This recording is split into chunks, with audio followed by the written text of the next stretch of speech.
وَإِذَا قَالَ رَبُّكَ لِلْمَلَائِكَةِ إِنِّي جَاعِلٌ فِي الْأَرْضِ خَلِيفَةً.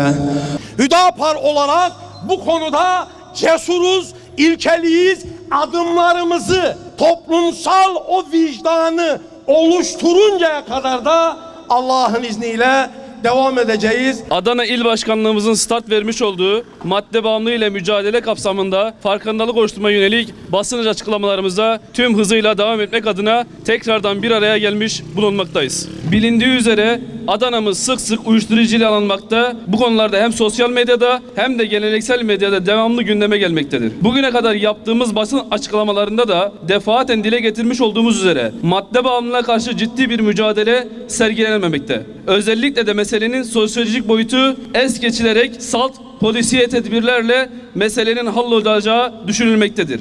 Hal böyle olunca da madde bağımlılığıyla mücadele konusunda tam organize olunmamakta, bu husustaki mücadele yöntemlerinde ve buna bağlı olarak da yekün mücadelede yeksenaklık sağlanamamaktadır. Tüm bunların sonucu olarak da maalesef verilen mücadelelerin meyvesi alınamamaktadır.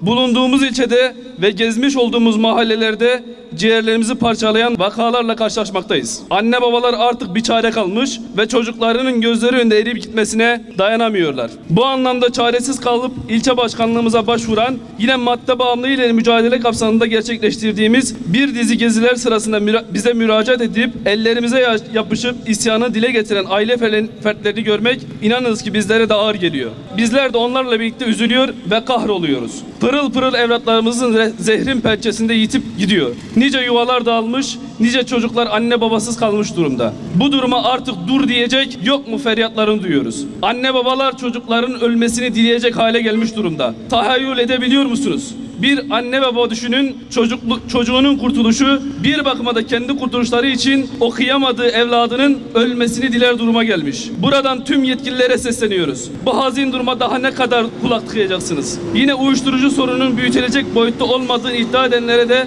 buradan sesleniyoruz. Öyle bir sorun yoksa bu insanlar neden bizlere müracaat edip yardım istiyorlar? Toplumdan, mahalleden, kısacası gerçeklikten kopuk olarak masa başında oturarak mücadele verilemeyeceğinin artık anlaşılması gerekmektedir. Bu anlamda özellikle de madde bağımlılığıyla mücadele üzere çalışan devlet kurumları, gerek sivil toplum kuruluşu mahiyetindeki kurumlar mahallelere ve sokaklara inerek, gerekirse tek tek evleri gezerek sorunun özüne inmelidirdir. Sorunlara mantıklı çözümler bulmalı. Unutmayın, bu nesiller bizim neslimizdir. Hülasa neslimizin uyuşturucuyla ihsat edilmesine ve buna göz yumulmasına asla müsaade etmeyeceğiz. Bu vesileyle buradan tüm ailelere sesleniyoruz. Bizler Hüdapar olarak üzerimize düşen ne varsa yapmaya hazırız. Bu konuda hiçbir şüpheniz olmasın.